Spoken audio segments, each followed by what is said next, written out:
Что такое соборование? Где проходит выставка «Освященные солнцем» и кому помогает Симеон Верхотурский? Об этом и не только вы узнаете в программе «Дорога к храму».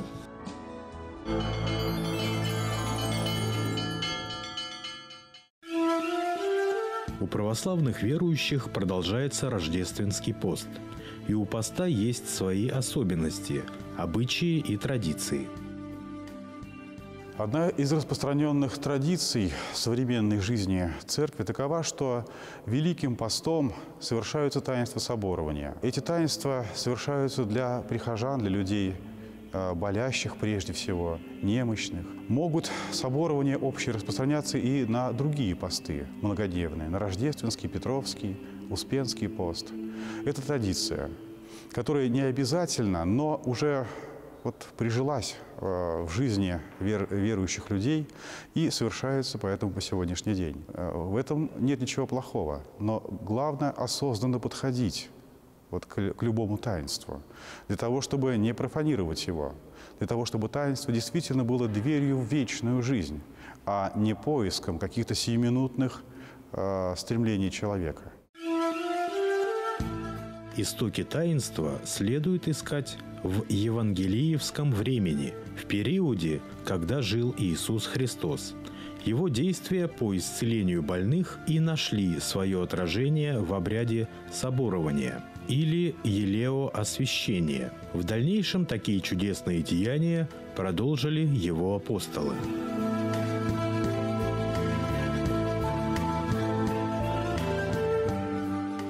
Соборование – одно из таинств православной церкви.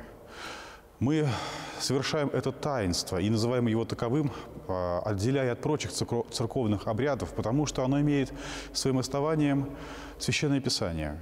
Уже в Евангелии от Марка говорится о том, что Господь, посылая на проповедь своих апостолов, заповедует им, говоря: «Помазывайте недужных маслом и изгоняйте бесов». И действительно, люди получали исцеление от этого помазания. Надо отметить, что в древности в Израиле масло считалось как неким лекарственным средством, к которому прибегали для утоления различных недугов. И на основании этого апостолы используют это вещество для того, чтобы и спросить у Бога таким символическим образом милость на человека страждущего.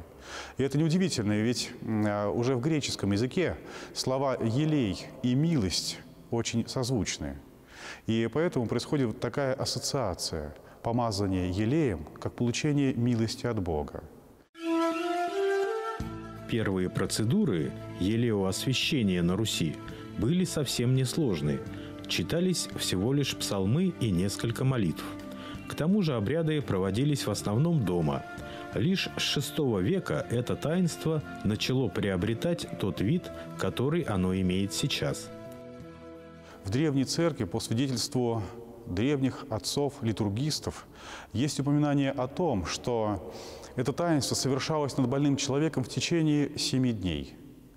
Каждый день больной человек должен был приходить или должен был быть принесен в храм для того, чтобы по окончании божественной литургии он был однажды помазан.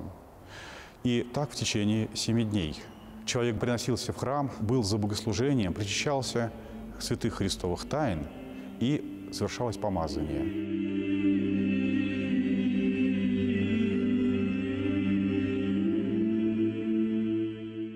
Современная практика совершения этого таинства такова, что человек помазывается сразу же, 7-кратно.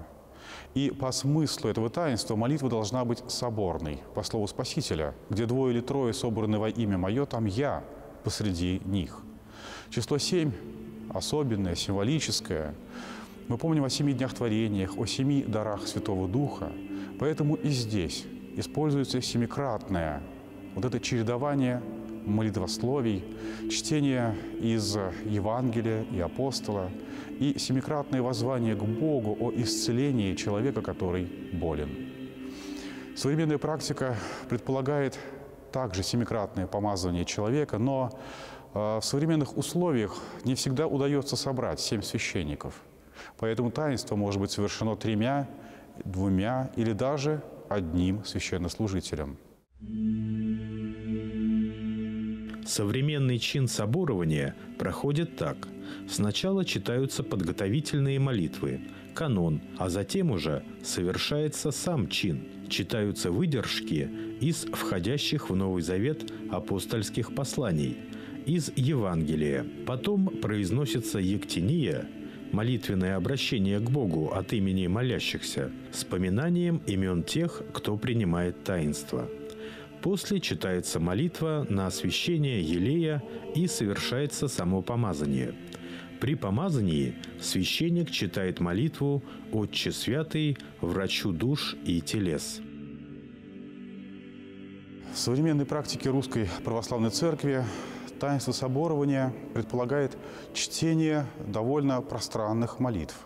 Если мы всмотримся в само чинопоследование, то увидим, что там есть канон, который обычно читается за вечерним богослужением на утреннее. Есть особые тропари и кандаки святым, врачам, безмездникам, бессребренникам, всем тем святым, кому мы традиционно молимся и спрашивая исцеление у Бога. Также вот эти чтения из апостола и Евангелия предполагается, что они должны читаться за божественной литургией. Но для того, чтобы молящимся было проще осилить вот этот довольно длительный цикл молитвословий, они собраны вместе.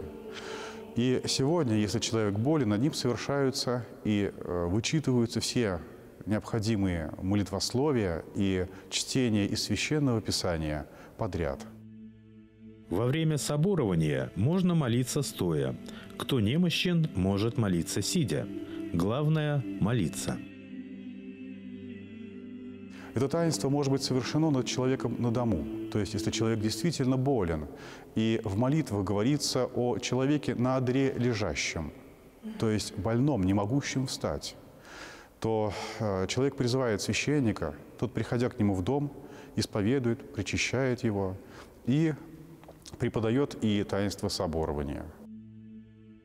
В конце чина на головы приступивших к таинству возлагается Евангелие с чтением особой заключительной молитвы. Приступать к этому таинству могут только люди уже взрослого возраста, условно говоря, с 7 лет. То есть с того времени, когда человек может отдавать отчет в своих поступках. То есть в этом и отличие, например, от таинства крещения или Евхаристии, когда оно совершается по вере родителей или восприемников. Здесь именно сам человек должен прийти к осмыслению своего падшего состояния, к осмыслению своей неправедной жизни или недолжного поведения. То есть это таинство адресовано к людям, способным оценить, к чему они пришли, к чему приводит греховная жизнь. Если учитывать древнюю практику, что таинство соборования совершалось в течение 7 дней, то, конечно, предполагалось ежедневное исповедание своих грехов, причастие святых христовых тайн и помазывание в конце божественной литургии. Сегодняшние требования не так строги. Человек может приступить к этому таинству без какой-то особенной подготовки. Но по смыслу этого таинства человек должен вдуматься в свою жизнь, принести покаяние и причаститься святых христовых тайн. Еще раз скажем, это не обязательно, но это предполагает смысл таинства соборования. Некоторые воспринимают соборование как медицинскую процедуру, не задумываясь о духовном его аспекте. Человек сам должен прийти к осознанию того, что он нуждается в исцелении. Не только в телесном исцелении, но прежде всего в исцелении духовном, нуждается в очищении своих неосознанных грехов. Если вдруг после совершения таинства исцеление, здоровье не приходит к человеку, это не значит, что что-то пошло не так или таинство оказалось недейственным. В этом таинстве мы просим у Бога понять нам, осмыслить вот то состояние, в котором оказались, и чтобы наша болезнь привела нас к определенной пользе. В таинстве мы становимся соучастниками, сострадальцами со Христом. Ведь Он страдал не за какие-то свои прегрешения. Христос страдал добровольно, претерпевая все страсти для того, чтобы исцелить человеческую природу. Поэтому, если исцеление не наступает, это здоровье не приходит к человеку, не возвращается бодрость сил и духа, то человек призван правильно осмыслить, почему он пришел к такому состоянию. Соборование не заменяет собой исповедь и причастие. Чтобы покаяться в серьезных грехах, надо начать не с соборования, а с покаяния перед Богом и исповеди священнику.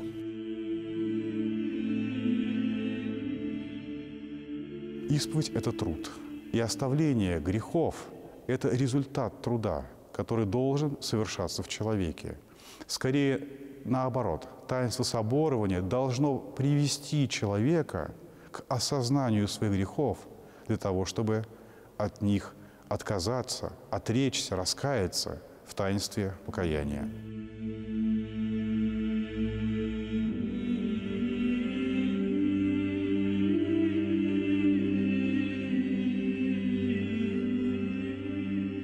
Как часто собороваться, также этот вопрос часто задают.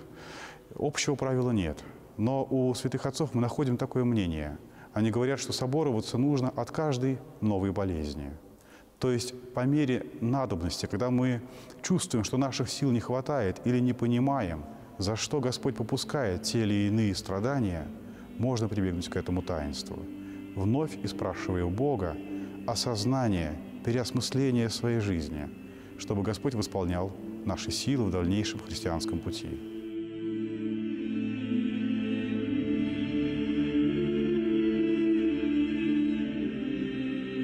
В целом, говоря о таинстве соборования, важно помнить, что это таинство призвано помочь осознать свою некомпетентность, свою несостоятельность без божественного участия в нашей жизни. Именно Он – податель и вечных благ, и временного здоровья и физических сил.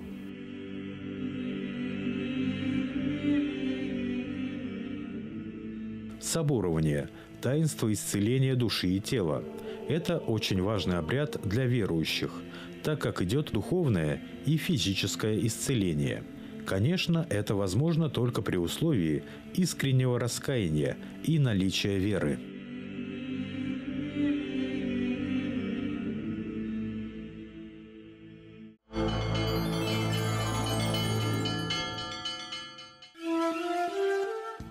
В Уфимской центральной городской библиотеке представлена персональная выставка Татьяны Азнабаевой-Красновой «Освещенные солнцем».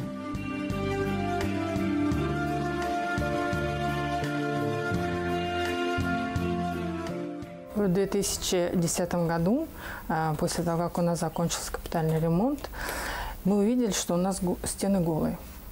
Нам хотелось их как-то чем-то занять. И в этом же году мы разработали проект библиотечной галереи. В общем-то, мы думаем, идея очень интересная, и она будет интересна не только нам, но и нашим читателям.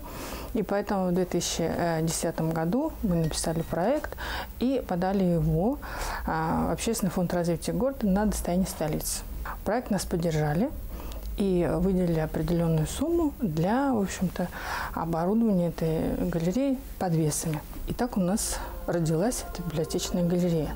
Но мы сразу поставили себе цель, что у нас будут выставляться наши художники. Прежде всего, художники, которые живут с нами, которые вокруг нас, которых мы, к сожалению, не всех знаем, не говоря уже о том, что наши читатели тоже не совсем с этими художниками знакомы. Почему с нашими? Потому что мы не только хотели показать работы наших замечательных художников, но и проводить встречу с ними. И вот уже 10 лет мы эту работу ведем.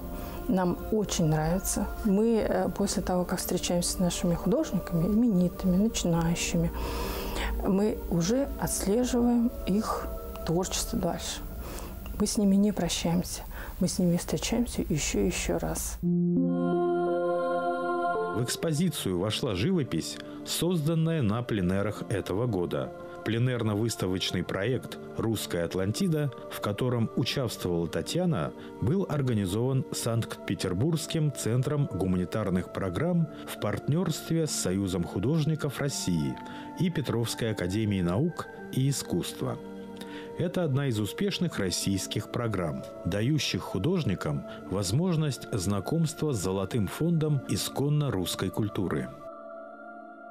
Мне посчастливилось. Я попала на пленэр, международный пленэр «Русской Атлантиды». И я к нему готовилась долго. То есть, чтобы туда попасть, меня еще не хотели брать. Сказали, что нет, мы пишем храм, это очень серьезно, это очень ответственно. Я решила, что да, я должна подготовиться.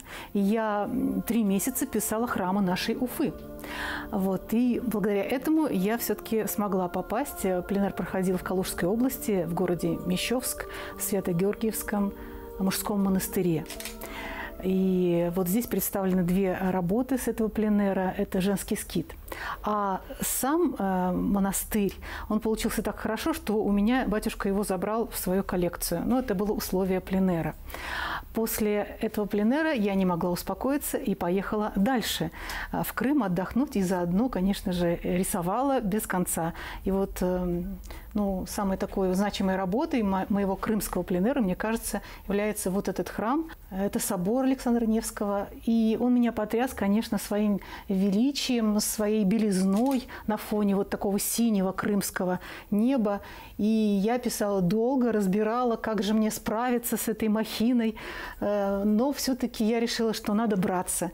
И вот, надеюсь, что что-то получилось.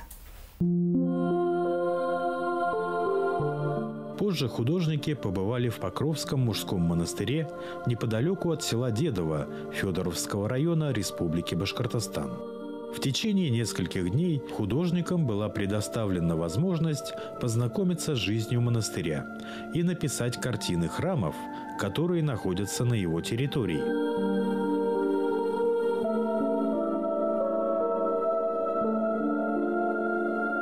Погружение в монастырь – это вообще что-то необыкновенное. То есть мы же жили рядом с монахами, не в буквальном смысле жили, но видели, как они служат.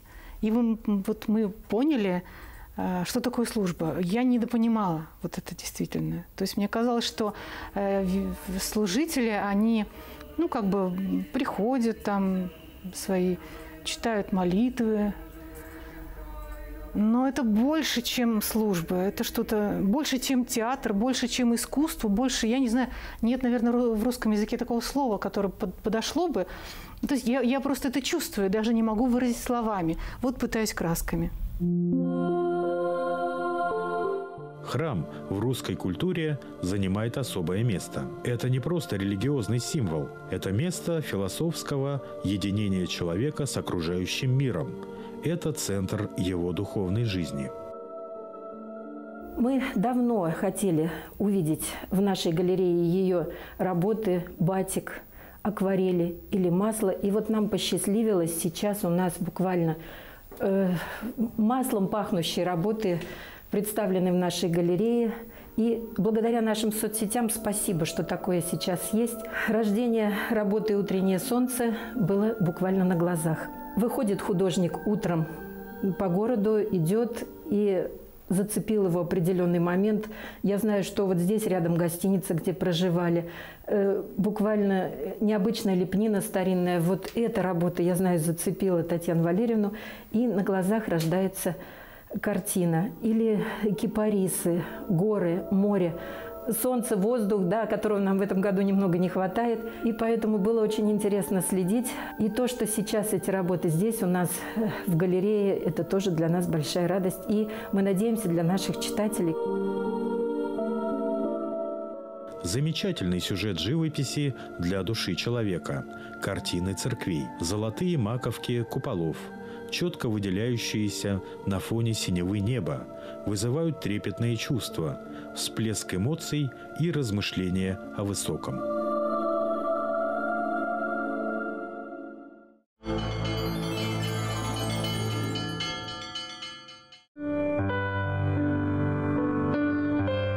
31 декабря православная церковь отмечает День памяти святого праведного Симеона Верхотурского.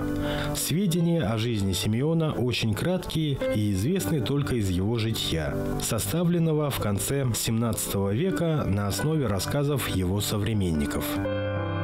Святой праведный Симеон Верхотурский родился в середине XVII века в богатой, благочестивой семье и с ранних пор уходит в Сибирь и поселяется в лесу и в уединении проводит свое время в молитве. Занимался он пошивом шуб.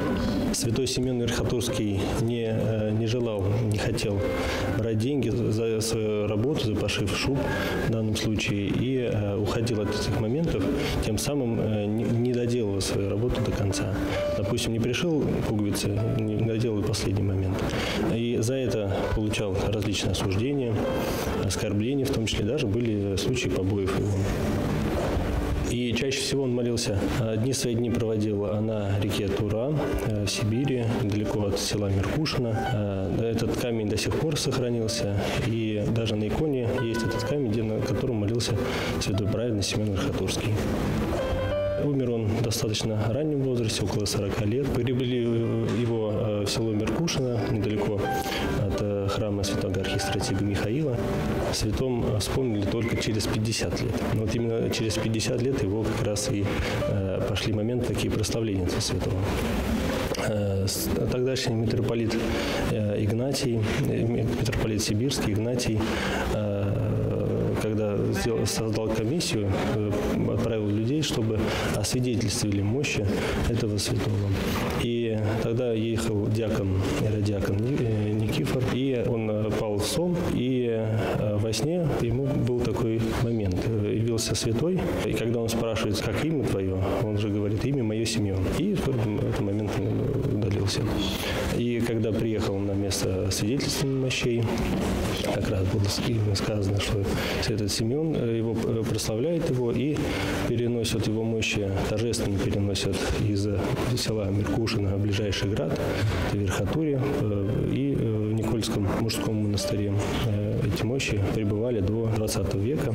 Вот. Ну и потом уже дни гонений, конечно, этот монастырь закрывался, мощи находились в Краеведческом музее, и уже в наше время, в 1993 году, эти мощи торжественно переносят, опять же, на свое место, где они находились, в город Верхотурье, и в настоящее время они там же и пребывают. Святой Симеон Верхотурский празднуется 31 декабря, ну и помимо этой даты есть еще 4 даты, где собор сибирских святых, собор екатеринбургских святых и 2 даты перенесения мощей. Это 25 мая и 24 сентября. К Симеону Верхотурскому обращаются при болезни глаз, ну и также при болезни паралича. Но стоит сказать, обратить внимание, что святой праведный Симеон Верхотурский, то есть слово праведный, означает, что он не был монашествующим. Он не монах, он обычный, как и мы, мирянин, и вот именно живя в миру угодил Богу. Святому праведному Симеону Верхотурскому, всея Сибири чудотворцу, помолимся.